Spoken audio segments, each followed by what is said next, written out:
Hello guys, and welcome to my next commentary. And this one here, obviously, is the King of Hell gameplay, and I am playing with one of my subscribers, so that's always fun. Right off the bat, stop, don't get any hate from you guys. I'm playing with the Retro because I'm trying to onyx a stupid weapon. I'm still grinding very slowly for 3.0, and the Retro is one of those obstinate things which keeps needing to be done, and I keep putting it off. So here I am doing it, so that's what that is all about. I'm not a hateful, horrible, Retro-abusing person who's destroying the game. Anyway. So I've been trying to find an explanation for some of the strange things that go on in movies. Okay, so I was watching an older action movie, and at a certain point, the number of enemy soldiers shooting at our hero, and our hero's conspicuous posture being in the very center of a courtyard while yelling and shooting from the hip, combined together to really tax my level of credulity. It was as if the only purpose for the henchmen's guns was to shoot sort of near the hero so that it would notify him of their location. So I had to start casting about for an alternate explanation of events.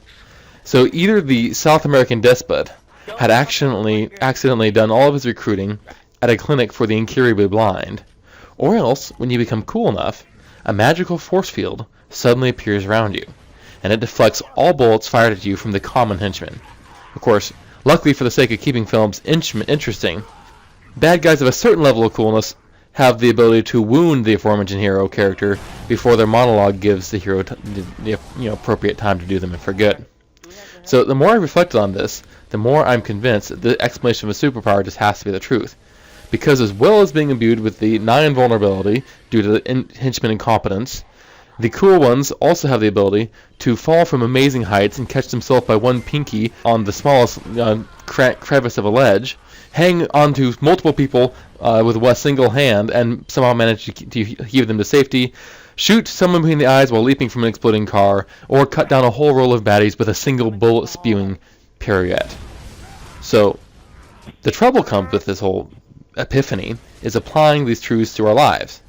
And that the first problem is that being cool is super counterintuitive. So there seems to be a decidedly reverse correlation between the amount of body armor someone is wearing and the chances of them surviving. The most glaring case of this is the armored tank top.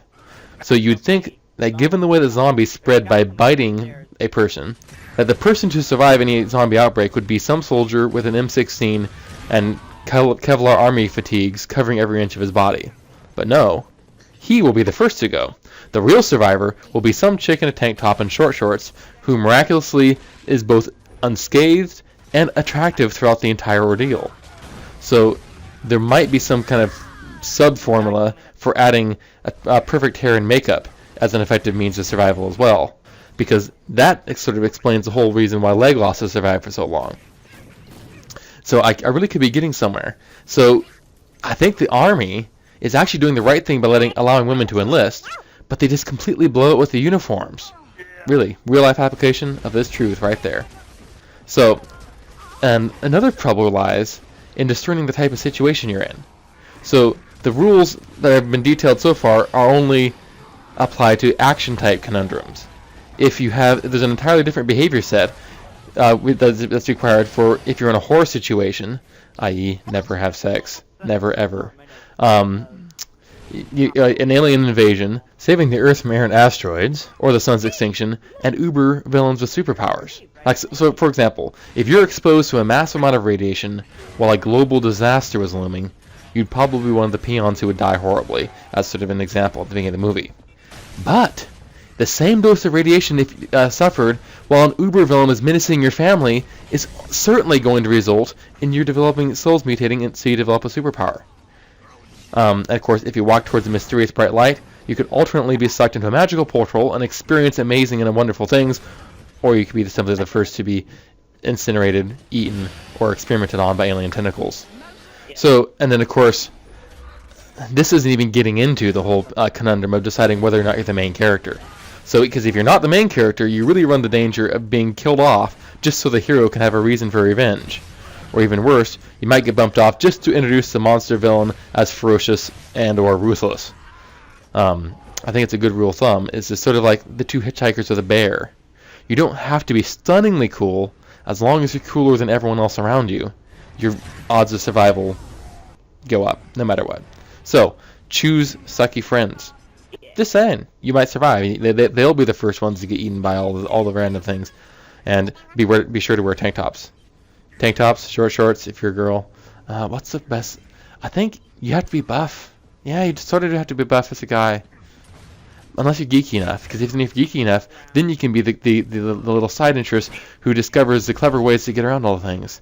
So geeky or buff, yeah, there's a lot of ways you can go, really. So, you know, this is all for free, guys. Go out. It can change your life in amazing ways. So I've been thinking about adding a little sub-segment to my commentary, just like a little blip of the worst moment of the week. And just to give you a snapshot of, well, sort of a funny snapshot more actually, of what the worst thing that happened last week was. And for me, the worst thing that happened my week was that my wallet got thoroughly run over by a cement truck. I was taking it out to look at my electrical license for an inspector and set it on top of my service truck, and then it fell off and fell into the road, and then a cement truck ran it over, and it completely flattened the wallet and like drove rocks through my cards. So that was a sad thing, and also sort of funny. The runner-up for that was Destiny being released. And you think, why is Destiny being released a bad thing?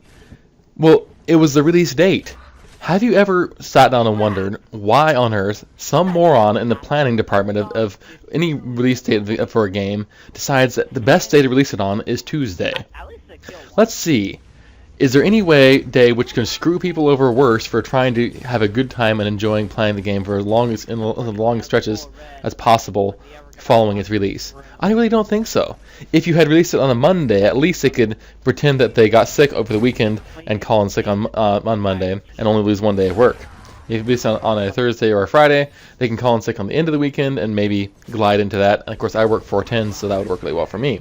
Tuesday, I mean, really. It's just an awkward time of the week.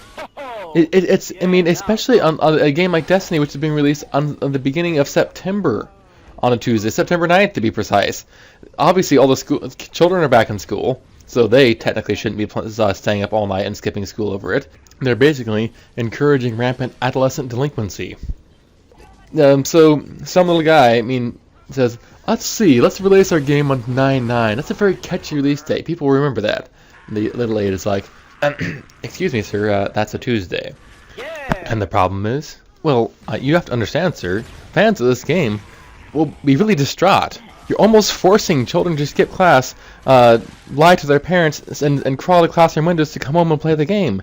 And then the employees, whose jobs are depending upon their continued presence, they could be fired over this. We could be responsible for someone's life being entirely ruined.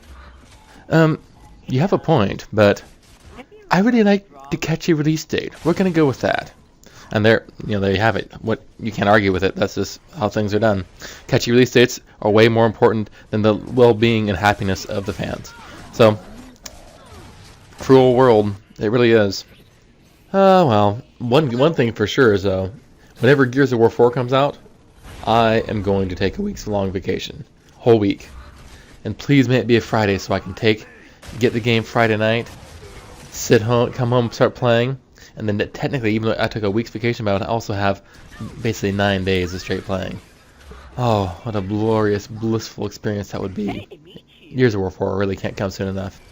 And also, one other thing which happened recently is that my team, formerly known as XGFOX, is now OP, which stands for On Point, which is good because I can now say what our team stands for on YouTube without being bleeped out, and I like that. So it's now OP Empire is the YouTube channel, and of course, be sure to check out that for more awesome content.